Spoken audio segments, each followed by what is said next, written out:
Hi, I'm Kent, And I'm Anna. and this is Film and Family. We're married, wildly in love with each other, we actually like our kids most of the time, and we make feature films. We are living proof that film and family are not mutually exclusive, and we believe that anyone, in any circumstance, can make a feature film. Hit subscribe to never miss an episode. Let's jump right in. Okay, welcome to the podcast today. We are very excited to talk about media literacy and why every family needs a filmmaker. Now, I want to just start this by saying that the title has a little bit of a dangerous enthymeme, which is a rhetorical term meaning like an assumption underneath of its sort of putting two things together. It would assume that a filmmaker is media literate. Now, filmmakers are typically more media literate, but we're going to get into what media literacy means, what media illiteracy means, and why we think it's so important, media literacy that is. But I do want to just start by saying most people don't truly understand the media that they are engaged with.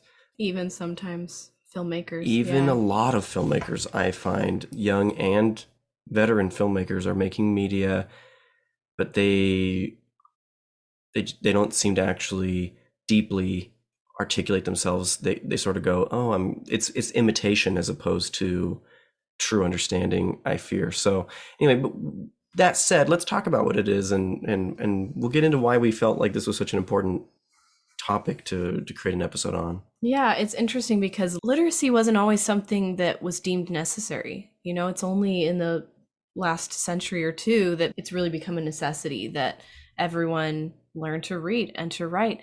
And even in the world today, there are places where people are not literate. So, you know, in developed countries, media literacy, I think, is becoming more of a need because it's starting to become so common where we're all surrounded by so much media that we really can't engage in our world without understanding it or having some knowledge of it.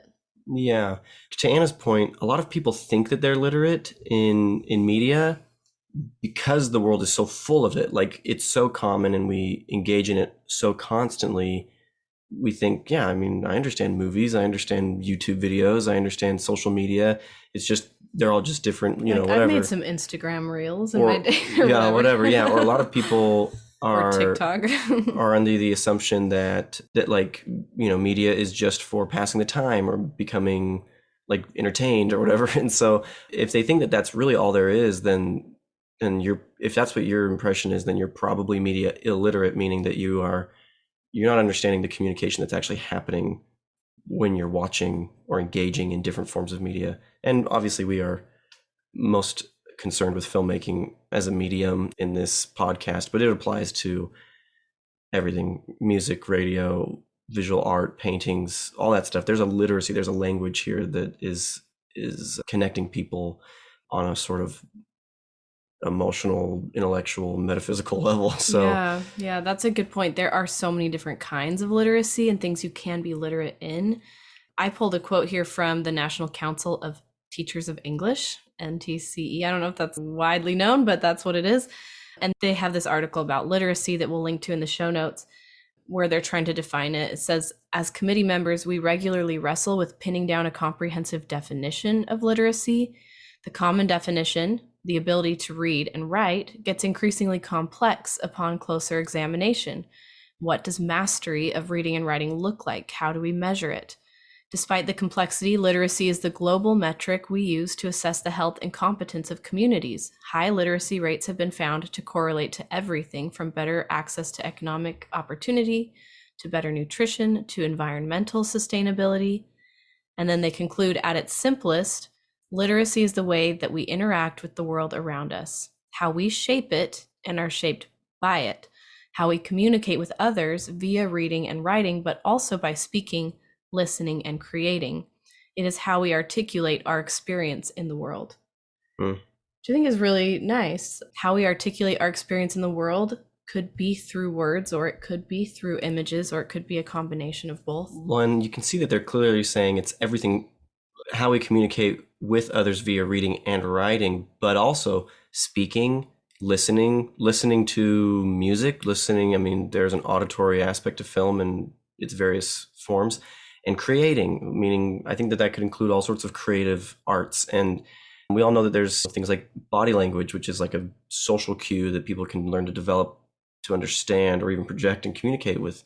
And so I just think there's all sorts of, like you're saying, there's levels of literacy.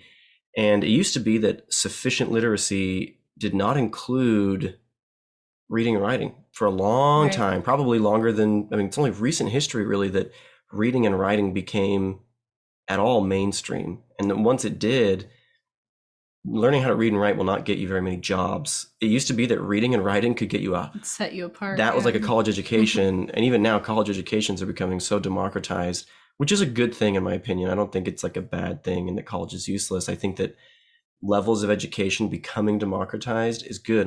And we're hoping, and I have hope that's what we're seeing with media literacy. But right now, I think we're just starting to enter that world where now that media is becoming super accessible because of streaming, social media, cell phone cameras, I mean, visual sort of film-like media is just everywhere. And also just like high production feature films are becoming more common too. There's in different languages. Anyone with a few bucks a month can watch gazillions of hours, more than you can possibly. It's really not money anymore that's stopping us from consuming all the media available to us. It's that there's not enough time in the day to consume all the media that's available to us. Therefore, media literacy, I think, is becoming super needful. Yeah, and I think it's important to make the distinction between consuming media and being literate in media because, for example, I think about Spanish. We both speak Spanish, and so we've learned to be fluent in that language and what that process looks like. And I remember a lot of American children whose parents were immigrants, and so they grew up hearing Spanish in their homes, but they couldn't speak it. And they couldn't write it. And they couldn't write it, but they could understand it. So would you say that they're fluent because they can't really engage in a conversation if they can't speak or write the language as well as they can hear it and understand it? So I do think there is something valuable in being exposed to diverse media, many types of stories and perspectives, but it's very one-sided. The illiterate person is an observer rather than a participant, and they're dependent on others to be able to navigate that world. Yeah, absolutely. I mean, I really agree with that. And I feel like obviously that's most of us. Most of us are so engaged in media and film that we are probably used to thinking that we are fluent. Like we're just like, yeah, I mean, I understand it because we are. There's a lot of things that we subconsciously understand. But if we don't consciously understand them, that's actually kind of more dangerous. I think it's interesting that a lot of schools teach reading and comprehension together. Mm-hmm. It's very important that we don't just know how to read the words, but we're understanding what they mean and what the overall story means and what messages it's communicating, because what is the point of communication if you don't really understand the message? You know, we homeschool our kids, and so they're learning how to read, and I can tell if they understand the sentence or if they just read the word. And I ask, what does that word mean? I don't know. You just read the word, and they just said the word. They sounded it out. But they don't actually know what that word means.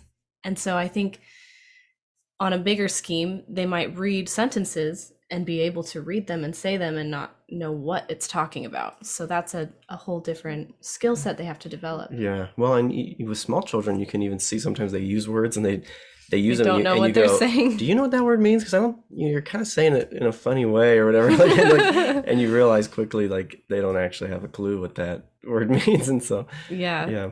So anyway, I wanted to mention this article that I love. It's in the New Yorker, and it's called "Why Facts Don't Change Our Minds," and I think it's really interesting. But there is a specific study that they cite, and I put the quote here, which I was pulling up. I'm just going to read a few paragraphs from it. It's really good. And I'll put this in the show notes as well. It says, virtually everyone in the United States, and indeed throughout the developed world, is familiar with toilets. A typical flush has a ceramic bowl filled with water. When the handle is depressed or the button pushed, the water and everything that's been deposited in it gets sucked into a pipe and from there into the sewage system. But how does this actually happen?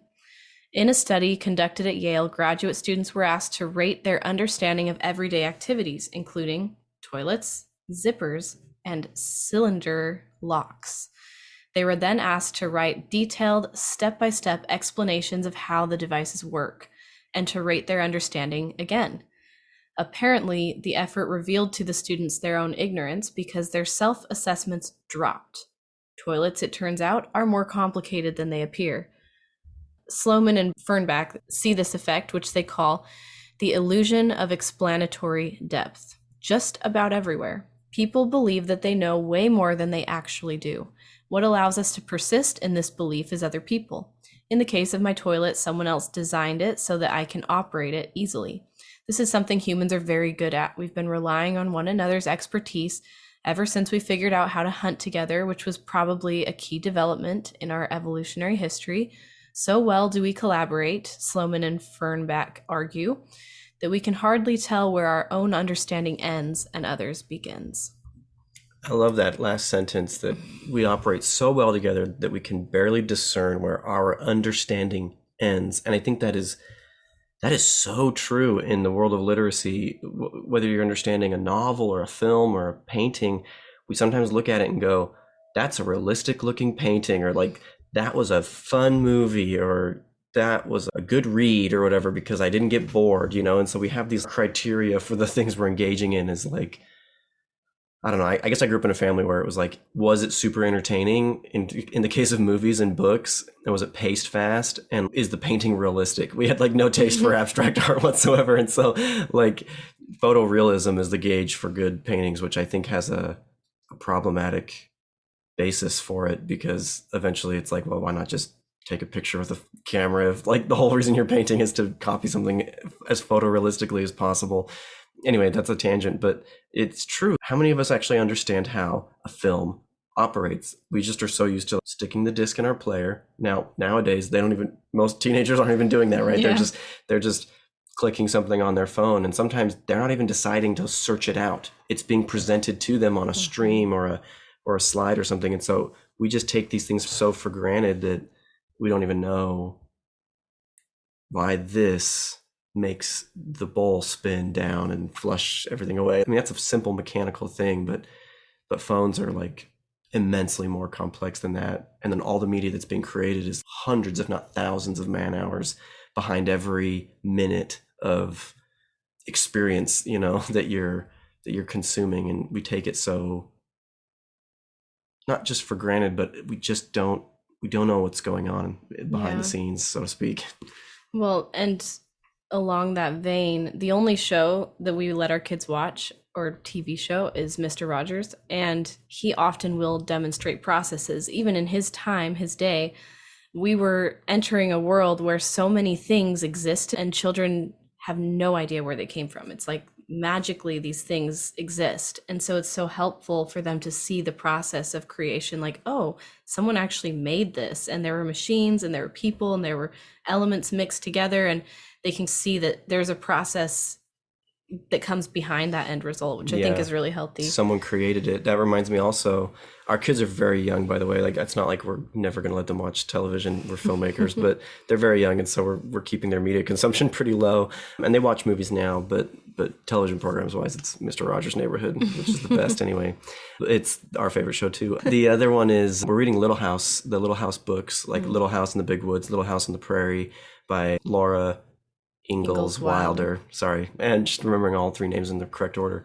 And what's really amazing is that those books are just a collection of processes. Like, Little House in the Big Woods is literally about this house, and like Little House on the Prairie is even more about every single step required to fell a tree, shave it, notch it, Lincoln log it, I don't even know the correct terms. But you read these chapters and you understand that, like, she grew up in the 60s, but she was writing these well into the 1900s, and the world had super changed, between post-Civil War to post-World War I. It was like a different planet in the United States, And so, like, what Anna's saying is, I think those people were so fascinated by her books, and I think they maintain their relevance because you read these detailed processes that are firsthand. She's basically writing autobiography in a novel form.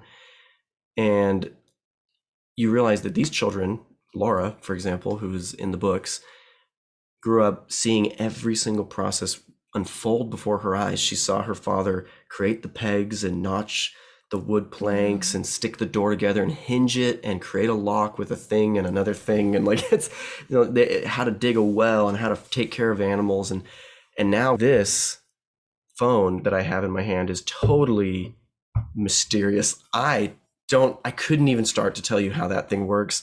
It is so complex. And I remember even as a child thinking that a compact disc was total magic. I still don't quite understand how compact discs work. And those are archaic now. So the world's spinning so fast. It's fascinating to me anyway. I know that was somewhat tangential, but it really reminds me of how familiar are we with the world around us, and are we kind of literate? Do we have an understanding of what we're engaging in? Yeah, so that is one way that helps us become more literate. One way that helps us be literate is understanding the process behind the product. You don't have to be a filmmaker to be pretty media literate, but it's a really great way to increase your literacy, is to have some awareness of that process and what it looks like. And if you are a filmmaker, it doesn't guarantee that you're literate, like we said at the beginning. Exactly. But again, that can be a contributing factor. But literacy may be well developed by learning how to understand literature. If we learn how to understand and critically communicate about the books we're reading, I think that's probably one of the best things you can do to be able to watch a film and start to break down the story, at least the same way. But then if you want a small taste of the technical understanding, then maybe trying to make a few projects here and there, that's a really good way. But even if you're not a filmmaker and you don't even want to touch the medium, reading a book like Making Movies by Sidney Lumet, or, these are not super hard reads. They're simple books, but you read them just to get somewhat of an understanding of what that process is. And I mean, even for me as a fifth grader, reading a tiny little for youth biography on Steven Spielberg, it was a very simple language, right? It's a fifth grade read. It unfolded this process of, oh my gosh, they shoot with a camera and they just shoot all around and do take after take, and then they cut it up in the editing room. That was new information for me, right? Like, whereas before, I remember watching television and thinking it was magic. How are you here, looking at this person's face, and then like in an instant you're looking at the other person's face? And that sounds silly, but we all grew up without understanding that. For at some point it was darkness to us, and that's a very simple example of gaining some sense of literacy, but that can grow as you get older, deepening your understanding of this language, of these media that you are engaging in. Well, and that's will bring deeper understanding and protection and enjoyment. Yeah. And that's part of why we read the Little House books, is because they are showing these processes, and it helps our children understand. They don't see that with our own house. We didn't build our own house. We are renovating it, so they are getting to see. They're getting a tiny bit of it, but not a ton. And these books help them kind of see that process outlined. And I think going back to Mr. Rogers again, he also shows the process of his own film making by taking you behind the scenes, and he shows, this is my studio and here's how we shoot, and there's lights and there's people and it's not real, and here's the puppets. And I think that's really good for him to make that distinction, because it's true that for kids, it's either like magic or they just think it's reality. My kids will see a video of someone cooking on Pinterest where it's like they do this, or like they snap and suddenly there's butter, or they like just throw things in, it's super fast, and they're like, how did they do that? How'd they do it so fast? Yeah. And we're like, no, it's a trick. They sped it up, like they and they jump cut. Yeah. And for a 6-year-old, our son is very media literate. He understands shots and editing. He sees us doing that, like kind of like Little House. He grows up with little movies in the big woods, and he gets that. But it's still not obvious to him. And yet he watches an Instagram video like that and he goes, oh, wait, how are their hands moving so fast? Are they actually that fast? That's his first assumption. Even though he understands that these things can be fabricated, he's just young in his understanding of that. And so his mind sees that and doesn't automatically assume like this has been fabricated. When we're not children, though, I think exactly we can still see something and think, oh, that's just how the world is. It was caught on camera. This is real. This is how people think. This is what's normal. Especially for teenagers, like they're very aware of like, what is normal, what's cool, what are people doing? And when they watch media, they start to get these ideas about what that looks like. What does being a high schooler look like? What are most people's experiences? And what they see is probably not actually accurate. It's just what someone created for their story. But yeah, it's accurate maybe to one person, but sometimes one piece of film for a young person, or even even a young adult, even an adult, even an old person. Sometimes these media like they give you such a powerful impression of what the world really is, what reality is actually like, that I guess there's room for deception, which we don't want to make it all sound like doom and gloom. Media literacy, we don't learn it just out of fear. Like I said before, it's protection and enjoyment. I mean, even beyond enjoyment, I think it's a sense of meaningfulness and fulfillment. It's deep engagement with truly thoughtful media can bring this, I really think, I would even say joy, because if we actually are thinking critically, not just about the media we're consuming, but our life experiences themselves, and we marry those two things together, a great piece of art can connect us with people who live far away or who don't live in our time or our generation, and help us feel like we're starting to understand what being human really is at its core. And it helps you feel less alone. It helps you feel like your life matters. I think great works of art can do that for us. And I think it's greatly needed. We see society where suicide is becoming a greater and greater epidemic. Depression and this sense of loneliness and meaninglessness is only accentuated by our feverish consumption of media that we don't understand and that we're not engaging with deeply. But when you start to become literate, your selection becomes more careful, your interaction with it becomes more purposeful, and you start to find films that, had you seen them pre-literacy, you would have missed out on all of the great. And I think we've all experienced this, right? Like where you watch something that you grew up watching as a child and you realize either, wow, I've really outgrown that and it's not so good, or wow, that's way more profound than I ever believed. That's why I love the movie The Black Stallion. So many people who were children in the 70s watch that film now and they say, I love that film as a kid, and I watch it again and I'm realizing all the emotions and the memories and just how meaningful, that feels to experience that story. So that's one of the reasons I think this is so important. It's not just because it's like, oh, it's so scary if you're not literate. It's just a wonderful thing. We're all engaging in media anyway. And we're trying to teach our kids this about reading, It's not fun at first because you're not good at it yet, but eventually there is so much available to you, like the world will open up when you become literate. Yes. And they're just starting to notice, oh, there's letters everywhere. Like there's words all over the place. And yeah. It reminds me of, oh dear, Kent not citing his sources again. It's a very important, famous person whom we may put in the show notes if we remember to look up the source. But it's a great quote, which is, the world is full of such a number of things. I'm sure we should all be as happy as kings. That may not be perfect word for word, but the essence of that idea is just, I don't know, I read that and I thought, yeah, that's really true. There's such an abundance of good things in the world.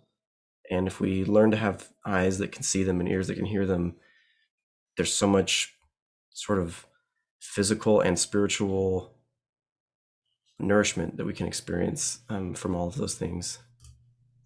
One more quick comparison that I love to make is comparing literacy to food. And we all eat food. We're very familiar with it, like the toilet analogy in the New Yorker. Most of us even make our own food from time to time, right? So we might think we have good taste because we've tried lots of things, but good taste doesn't mean knowing what tastes good. It's knowing what you're tasting at all. And when you eat, are you familiar enough to discern the ingredients and the techniques that were used to create the food that you eat? Or are you relying on the labels to know what's inside? So what tastes good is individual. It varies from person to person. And good taste is not about that. It's not about your preferences being superior to anyone else's or saying, oh, I'm a filmmaker, so what I like is better than someone else. Sometimes people even treat us that way. They're like, so what is good? And it's like, well, I'm not exactly an authority to say that just because I make films. Yeah.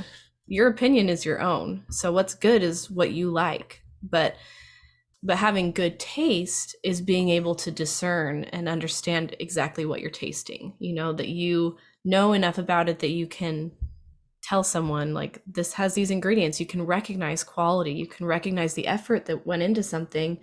And if it involves some sort of difficult technique, which leads to a greater appreciation for what you're eating. Yeah. Just like in media, you can appreciate film even more when you understand the art of it, or like when it recognize something really high quality.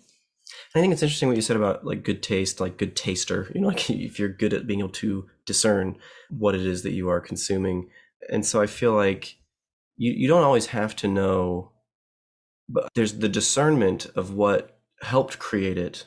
Then there's also the discernment of understanding what it's doing for you, or what it may do for you if you keep eating this thing, Yes. or if you keep, in the case of engaging with stories and media and whatnot, if you believe these worldviews, if you believe and keep engaging in the media, but if you keep engaging in it, I think eventually you'll start to find yourself thinking about or seeing the world through those lenses.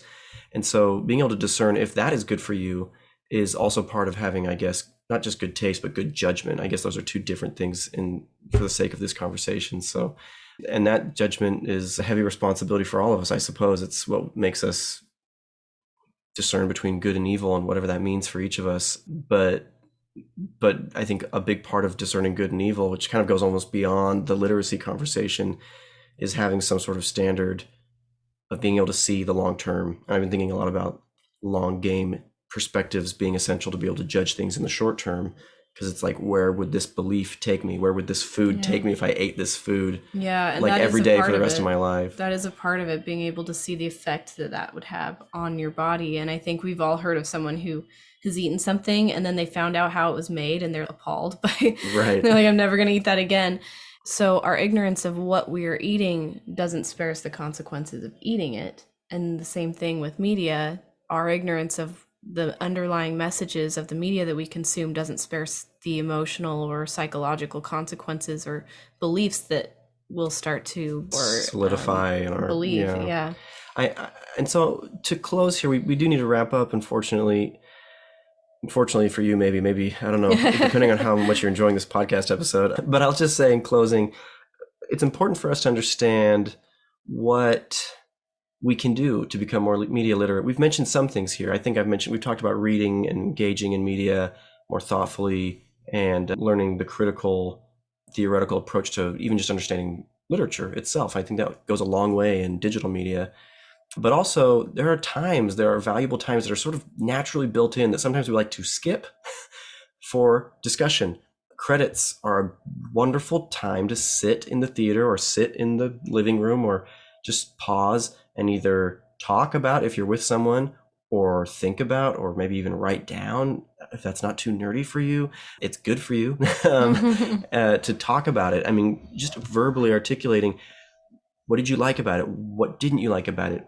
Why did you like it? What do you think this meant, and why do you think it meant that? And so because those things are naturally built in, I think we just take advantage of them. The car ride home, if you're at a theater, or even if you're just hanging out with someone and someone mentions, hey, I saw this movie recently and I hated it. Well, I loved it. Well, okay. Talking about it's more than just like, these are all the reasons why I know it's bad, or these are all the reasons why I love it and know it's good and have to defend my opinion. That's always the question people ask. Did you like it? Did you like it? What if we asked more interesting questions than that? Like, well, what is that film about for you? What resonated for you? What was the filmmaker trying to say? Do you believe that? Is that what you think too? Or do you believe something different? Or if you disliked it, what do you think caused that? Or why did you reject it? Or what parts of it do you not like? And it might be medium based, like, oh, I just didn't like how they executed certain things and that just felt problematic to me. And yet it might be just like, well, I thought the story was false, or I thought that what they did was wrong in this way or that way. Or on the flip side, it might be like, I just thought that this way that they articulated this thing had extra resonance because of its unique execution, or maybe I thought that what they were saying was really important. Hopefully both, right? Being able to articulate yourself even around the specifics of that. And maybe we should go into details on like a specific case study or something in the future on an episode that we have more time on. But those kinds of discussions are so, I love it when someone actually wants to sit down and say like something they learned and why they understood it from a particular piece of media, or even just a book. And there's some kinds of media that we do this naturally with. Religious people will often talk about scripture this way, very thoughtfully. And we could do that, I think, with all the media that we're engaging in, is like stop and say, well, let's make the last 2 hours of our life mean something by actually sort of digesting it. Because if you don't digest your food, you're just shooting it right through you. then a little good it does you, right? So Putrefies. it putrefies and toxifies within your body. So if we could leave you with one challenge or one takeaway, I think it would be this: to just have discussions.